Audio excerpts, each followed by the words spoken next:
शेनवारा 15व्या Goa police football कपाच्या आवृत्तीचे उक्तावण जाले। हे उक्तावण बांबोळेच्या एथलेटिक स्टेडियमार जाले। RDX खातीर बांबोळेच्यान William Rodrigues.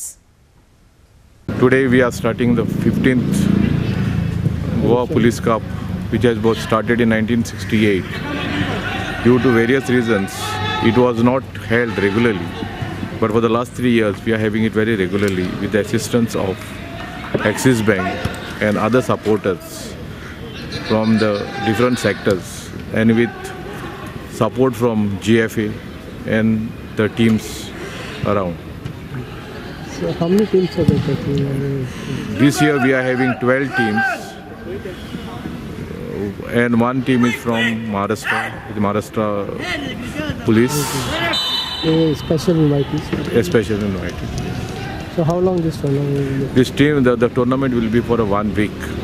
Today we start, and on 4th we shall be finishing the tournament. Final will be played at the same ground here. Who is going to inaugurate this? The inaugural function is to be held by DGP.